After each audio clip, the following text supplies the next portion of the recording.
Hello my dear students, आप सभी का आपके अपने यूट्यूब चैनल आनंद एजुकेशन पॉइंट में आप एक बार फिर से आपका सभी का स्वागत है। आज हम लोग फिजिक्स चैप्टर 1 जो है आपका प्रकाश का परावर्तन, उसका इंपॉर्टेंट ऑब्जेक्टिव लेके आ रहे हैं और इसमें भी आपका पार्ट बाय पार्ट आपका बनेगा। ये प्रकाश का परावर्तन का पार्ट 1 होगा। इसमें हम लोग कोशिश करेंगे टॉप 15 क्वेश्चन लेने का, ताकि आपको पार्ट बाय पार्ट आपको समझ में आए। और वही क्वेश्चन लिया गया जो आपके एग्जाम में बार बार पूछा जाता है, आपके एग्जाम में बार बार रिपीट होता है, उसको अच्छे से कर लेना। हम लोग को एकदम अच्छे से नोट्स बनाइए, कॉपी पेन लेके बैठिए, जो यहाँ पर लिखवाता हूँ उसको लिखिए अच्छे से और वही पढ़ के जाइए। आपके एग्जाम में वही क्वेश्चन बार बार आएगा। देखते बच्चे, स्टार्ट करते हैं। चलिए, पहला प्रश्न है हमारा, किसी पारदर्शी माध्यम में प्रकाश गमन करते, यदि आपको अगर आपको देखने में प्रॉब्लम हो रही होगी तो मैं बोल रहा हूँ, आप उसको नोट कर लीजिएगा, आप ऑप्शन भी लिख लीजिएगा, फिर मैं आपको उसको टिक करके समझा दूंगा।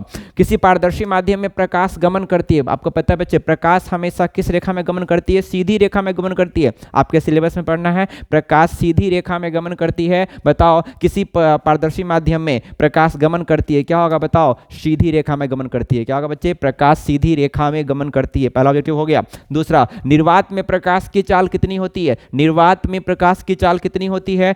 3 × 10⁸ मीटर पर सेकेंड, 3 × 10⁸ किलोमीटर पर सेकेंड, 3 × 10⁸ मीटर प्रति घंटा, 3 × 10⁸ किलोमीटर प्रति मिनट। बच्चे, सबसे पहली बात, ये घंटा में होगा नहीं, मिनट में होता नहीं, ये सेकंड में पूछा जाता है आपके एग्जाम में। तो राइट ऑप्शन, मीटर में पूछेगा। अगर मीटर में पूछेगा तो 3 × 10⁸ मीटर पर सेकेंड। मीटर में पूछेगा तो 3 × 10⁸ मीटर पर सेकेंड। अगर ये किलोमीटर में पूछता तो बच्चे इसका आंसर होता किलोमीटर में 3 × 10⁵ किलोमीटर पर सेकेंड। ध्यान दीजिएगा, अगर मीटर में पूछेगा तो क्या होगा? 3 × 10⁸ मीटर पर सेकेंड। अगर पूछेगा किलोमीटर में तो क्या होगा? 3 × 10⁵ किलोमीटर पर सेकेंड। याद रहेगा। अगला क्वेश्चन, तीसरा क्वेश्चन देखिएगा, किसी अवतल दर्पण की फोकस दूरी होती है। यदि मैं जल्दी से बता दूं आप लोग को कि अवतल दर्पण हमारा बच्चे कुछ ऐसा बनता है, पता होगा आपको बच्चे। यहाँ पर होता है P, यहाँ पर होता है हमारा F, यहाँ पर होता है हमारा C। आपको पता है ना, पीएफ के बीच की दूरी को हम क्या बोलते हैं? बताओ, फोकस दूरी। देखो,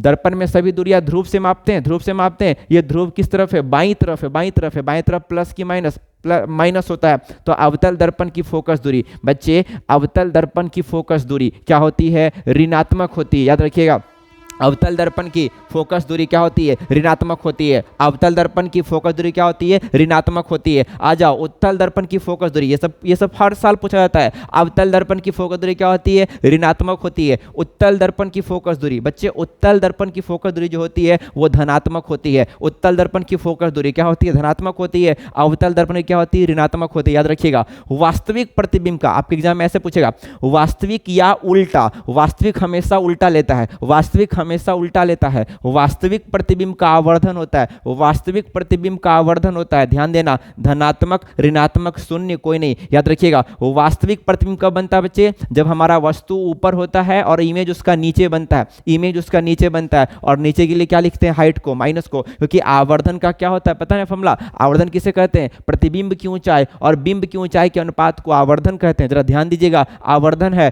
तो याद रखिएगा, वास्तविक प्रतिबिंब का जो आवर्धन होता है वो ऋणात्मक होता है। वास्तविक प्रतिबिंब का आवर्धन क्या होता है? ऋणात्मक होता है। और आभासी एवं सीधा प्रतिबिंब का, आभासी एवं सीधा प्रतिबिंब का, क्योंकि इसमें वस्तु की ऊंचाई भी ऊपर रहती है और प्रतिबिंब की ऊंचाई भी ऊपर रहती है आभासी वाले में, तो आभासी प्रतिबिंब का जो आवर्धन होता है बच्चे वो क्या होता है? धनात्मक होता है। जल्दी से देख लो एक बार, किसी पारदर्शी माध्यम में प्रकाश गमन करती है, बताओ जल्दी से, सीधी रेखा में। दूसरा, निर्वात में प्रकाश की चाल मीटर में कितना होता है? 3 × 10⁸ मीटर पर सेकेंड। वही पूछेगा किलोमीटर में, बताओ कितना होता है? उसमें होता है 3 × 10⁵ किलोमीटर पर सेकेंड। तीसरा, किसी अवतल दर्पण की फोकस दूरी होती है, क्या होती है बच्चे? ऋणात्मक। अवतल दर्पण की फोकस दूरी क्या होती है? ऋणात्मक। मैं क्या पूछ रहा हूं? फोकस दूरी को हम किससे लिखते हैं पता है ना? स्मॉल एफ से, स्मॉल एफ से। अगला क्वेश्चन, किसी उत्तल दर्पण की फोकस दूरी, उत्तल दर्पण की फोकस दूरी क्या होती है? धनात्मक होती है। अगला क्वेश्चन, वास्तविक प्रतिबिंब का आवर्धन होता है, वास्तविक प्रतिबिंब का आवर्धन क्या होता है? ऋणात्मक होता है। अगला प्रश्न, आभासी एवं सीधा प्रतिबिंब का आवर्धन क्या होता है? धनात्मक होता है। ठीक है बच्चे, आप इसको अच्छे से नोट कर लीजिए, पॉज करके अच्छे से नोट कर लीजिए। अब हम लोग नेक्स्ट क्वेश्चन को मूव करते हैं। आप लोग एक बार इसको पॉज कर लीजिए, अच्छे से पॉज करके नोट कर लीजिए। ठीक है बच्चों, तो हम लोग 6 क्वेश्चन देख लिए थे। हमारा ये 7वां नंबर क्वेश्चन है। 6 ऑब्जेक्टिव हमने कर लिया था, आपको अच्छे से कंप्लीट भी हो गया होगा। हमारा 7वां ऑब्जेक्टिव है गोलीय दर्पण का आवर्धन क्या होता है। ये हर साल पूछा गया प्रश्न है, हर साल पूछा जाता है ये सब। गोलीय दर्पण का आवर्धन होता है बच्चे। आवर्धन को हम शॉर्टकट में एम से लिखते हैं, मैग्निफिकेशन एम से लिखते हैं। गोलीय दर्पण का आवर्धन क्या होता है, एम बराबर माइनस भी बट्टा यू। क्या होगा, एम बराबर माइनस भी बट्टा यू। यहां पर भी क्या है, भी प्रतिबिंब दूरी है, यू क्या है, बिंब दूरी है। ये प्रतिबिंब दूरी, ये बिंब दूरी। गोलीय दर्पण का आवर्धन क्या होता है, एम बराबर माइनस भी, ऊपर भी नीचे यू, और भी के पीछे माइनस भी बट्टा यू। माइनस भी बट्टा यू बच्चे, यू बट्टा भी नहीं, फिर भी बट्टा यू नहीं, माइनस यू बट्टा भी नहीं, माइनस भी बट्टा यू। भी मतलब प्रतिबिंब दूरी, यू मतलब बिंब दूरी। अगला जो क्वेश्चन है 8, 9, 10, 11, 12, इसमें से कंफर्म मिलेगा आपको एग्जाम में, कंफर्म मिलेगा ये सब क्वेश्चन बच्चे, सारे इंपॉर्टेंट क्वेश्चन है। अगला क्वेश्चन है दंत विशेषज्ञ, जो दांत देखने वाले डॉक्टर होते हैं, वो जो दंत विशेषज्ञ होते हैं, वो दांत बड़ा देखने के लिए किस दर्पण का उपयोग करते हैं बच्चे। जब भी बड़ा देखना होगा तो होगा अवतल दर्पण। अवतल दर्पण, दंत विशेषज्ञ मरीज का दांत बड़ा देखने के लिए किस दर्पण का उपयोग करते हैं, राइट होगा अवतल दर्पण। अगला देखिए, सौर भट्टियों तथा सोलर कुकर में किस दर्पण का प्रयोग करते हैं बच्चे। चाहे सौर भट्टी पूछे, चाहे सोलर कुकर पूछे, राइट होगा हमारा अवतल दर्पण। अवतल दर्पण इज द राइट आंसर। फिर देख लीजिएगा, दंत विशेषज्ञ मरीज का दांत बड़ा देखने के लिए किस दर्पण का प्रयोग करते हैं, अवतल का। सौर भट्टी पूछे, चाहे सोलर कुकर पूछे, क्योंकि वो लोग लाइट को मिलाता है, लाइट को मिलाने में मतलब क्या होता है बच्चे, अवतल दर्पण होता है। लाइट को मिलाने वाले क्या बोलते हैं, अवतल दर्पण कहते हैं। सो यहाँ पर क्या होगा बोलिए, अवतल दर्पण होगा। अगला प्रश्न, चाहे टॉर्च पूछे, सर्च लाइट पूछे, वाहनों के अग्रदीप पूछे, बहुत इंपॉर्टेंट है ये, वाहनों के अग्रदीप जिसको हम लोग इंग्लिश में हेडलाइट बोलते हैं, हेडलाइट जो आगे वाला लाइट होता है बच्चे। चाहे एग्जाम में टॉर्च पूछे, सर्च लाइट पूछे, वाहनों के अग्रदीप पूछे, इसमें हम लोग लगाते हैं कौन सा दर्पण, अवतल दर्पण। फिक्स क्वेश्चन पूछेगा, ध्यान से। अगला प्रश्न है सेविंग दर्पण, जो हम लोग हजामत बनाने जाते हैं, जो हम सेविंग करवाने जाते हैं, सेविंग दर्पण पूछेगा। चाहे हजामत बनाने के लिए कुछ भी पूछेगा, हजामत बनाने के लिए, या फिर सेविंग दर्पण, या फिर पूछेगा रोगियों के नाक कान गला को। अब इसी को आजकल क्या पूछ रहा है पता है बच्चे, इसको पूछ रहा है ईएनटी विशेषज्ञ। ईएनटी, ई फॉर बताओ ear, N for nose, T for throat, मतलब क्या होता है गला।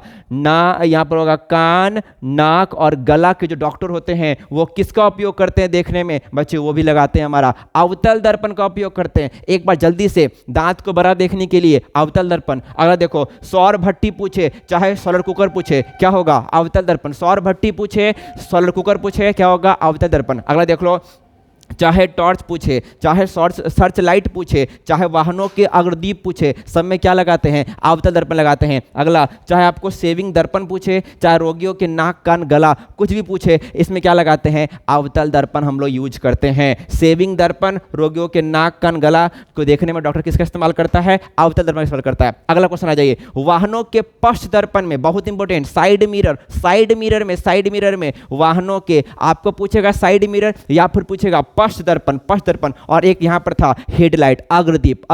अगर पूछेगा हेडलाइट तो अवतल दर्पण, और अगर पूछेगा पश्च दर्पण मीन साइड मिरर में समझते हो क्या होता है, जो हम लोग बाइक चलाते हैं हमारे बगल में जो रहती है उसको बोलते हैं साइड मिरर। तो साइड मिरर में किसका प्रयोग करते हैं, उत्तल दर्पण का। किसका प्रयोग करते हैं बच्चे, उत्तल दर्पण का प्रयोग करते हैं साइड मिरर में। एक बार फिर से, दांत बड़ा देखने के लिए अवतल। गोलीय दर्पण का आवर्धन क्या होता है, एम बराबर माइनस भी बट्टा यू। सौर भट्टी पूछे, चाहे सोलर कुकर पूछे, क्या लगाएंगे, अवतल दर्पण लगाएंगे। टॉर्च पूछे, सर्च लाइट पूछेगा, वाहनों के अग्रदीप पूछेगा, क्या लगाएंगे, अवतल दर्पण। सेविंग दर्पण पूछेगा, रोगियों के नाक कान गला देखने में पूछेगा। ईएनटी विशेषज्ञ पूछेगा तो क्या लगाएंगे, ईएनटी विशेषज्ञ, अवतल दर्पण होगा। और पूछेगा वाहनों के पश्च दर्पण में, साइड मिरर में किसका इस्तेमाल करते हैं प्यारे बच्चे, तो यहां पर हम करते हैं अवतल दर्पण का भी इस्तेमाल करते हैं। एक बार इसको आप लोग पॉज करें, फिर हम लोग आगे की ओर बढ़ते हैं।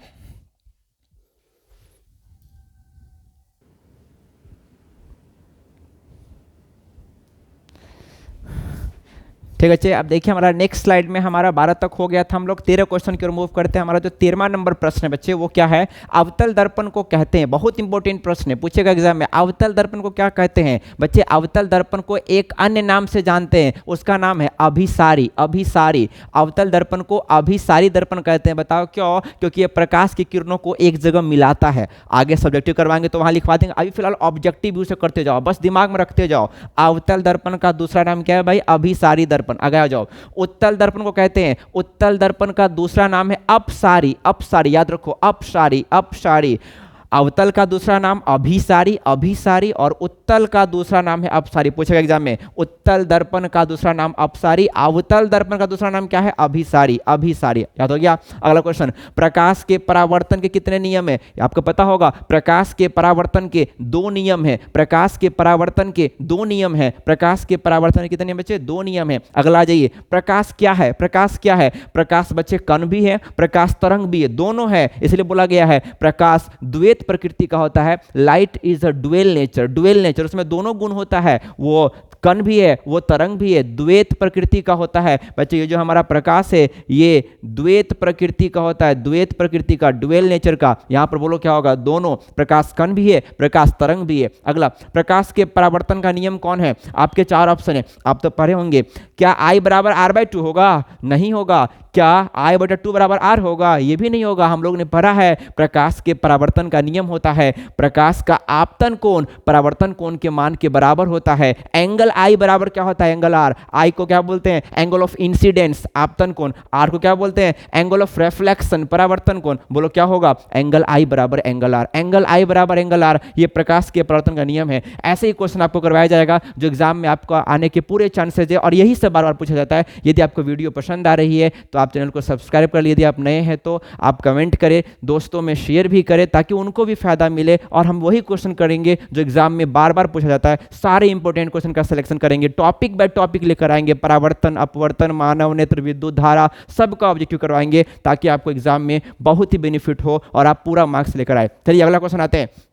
18 नंबर प्रश्न क्या कह रहा है, दर्पण सूत्र है। दर्पण सूत्र क्या होता है बच्चे, याद करो। दर्पण सूत्र होता है 1/v। v क्या होता है पता है, प्रतिबिंब दूरी। v क्या होता है, प्रतिबिंब दूरी। u क्या होता है, बिंब दूरी। u क्या होता है, बिंब दूरी। और ये f है, ये f क्या होता है, फोकस दूरी। f क्या होता है बच्चे, फोकस दूरी। दर्पण सूत्र क्या है बता दो, आपको आता है 1/v प्लस 1/u बराबर 1/, माइनस नहीं, माइनस नहीं, अगर माइनस हो जाएगा तो वो लेंस सूत्र हो जाएगा, वो लेंस में करेंगे। प्लस में होगा तो दर्पण सूत्र होगा 1/v प्लस 1/u बराबर 1/f। ऑप्शन नंबर बी सही है। अगला क्वेश्चन आ जाइए, दर्पण की सभी दूरियां मापते हैं। बहुत इंपॉर्टेंट क्वेश्चन है। दर्पण में जितनी दूरियां हैं, दर्पण में जितनी दूरियां हैं सब किस में मापते हैं प्यारे बच्चे, दर्पण की सभी दूरियां हम मापते हैं ध्रुव से। दर्पण की सभी दूरियां हम किससे मापते हैं, ध्रुव से। फोकस से नहीं मापते, त्रिज्या से नहीं मापते, किससे मापते हैं, ध्रुव से। दर्पण की सभी दूरियां किससे मापते हैं, ध्रुव से मापते हैं। अगला प्रश्न 20 नंबर है, निम्न में कौन सत्य है। आपके सामने 4 ऑप्शन है।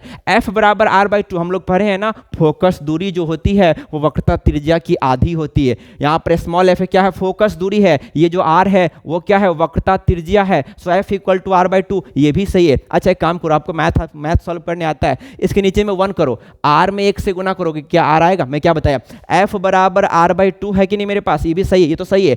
इसके नीचे में 1 रख लो, गुना करो, r में 1 से r होगा, 2 में f से गुना करो, क्या 2f होगा, ये भी तो सही है, r बराबर 2f। इसको क्या बोलेंगे, जो दर्पण की वक्रता त्रिज्या होती है वो फोकस दूरी की 2 गुनी होती है, 2 गुनी होती है, लेकिन जो फोकस दूरी होती है वो वक्रता त्रिज्या की क्या होती है, आधी होती है। बच्चे ये भी सही है। f बराबर R/2 भी सही है, r बराबर 2f भी सही है। बोलो क्या होगा, ऑप्शन नंबर सी, दोनों सही है। एग्जाम में ये पूछेगा कि फोकस दूरी और त्रिज्या में क्या संबंध है, हो सकता है ये दोनों ऑप्शन में दे तो दोनों मार देंगे, अगर कोई एक रहेगा तो एक सही कर देंगे। ये था आपका बच्चे टॉप 20 क्वेश्चंस पार्ट 1 में, जो उसमें 20 वही क्वेश्चन लिया गया जो आपको बार बार आएगा। अब अगले हम लेकर आएंगे पार्ट 2 इसके लिए, तो आपको इसमें पूरे इमेज के बारे में पढ़ाएंगे कि इमेज से, प्रतिबिंब से कैसे एग्जाम में ऑब्जेक्टिव आएगा। कुछ भी नहीं छूटने जा रहा है, सारा इंपॉर्टेंट क्वेश्चन आप लोग के लिए लेकर आ रहे हैं। बस आप लोग अच्छे से तैयारी करिए, अच्छे से नोट्स बनाइए और वही क्वेश्चन पढ़ाया जाएगा जो एग्जाम में आएगा। इससे बाहर कुछ भी नहीं आएगा आपके फिजिक्स में। आप अपनी तैयारी को पुख्ता करिए, बढ़िया से पढ़िए, स्ट्रांग रहिए, खूब स्वस्थ रहिए, पहले स्वस्थ रहिए, ठंड का मौसम है, अपना ख्याल रखिए, स्वस्थ रहिए और जम के पढ़ाई कीजिए। अगला 60 दिन हम लोग को हर चीज़ करके जाना है, उससे बाहर एग्जाम में कुछ भी नहीं आने जा रहा है। और आप टॉपर हैं, टॉपर की तरह पढ़िए सब आदमी, अपना पूरा बेस्ट दीजिए। यहाँ से सहयोग देने के लिए आपके सर आपके साथ हमेशा हैं। अपनी तैयारी पुख्ता कीजिए, अच्छे से नोट्स बनाइए, जो मैंने आज करवाया उसको अच्छे से कर लीजिए, नोट्स बना लीजिए, जिसको याद कर लीजिए, इससे बाहर कुछ भी नहीं आ जा रहा है। Thank you so much, God bless you, all the best.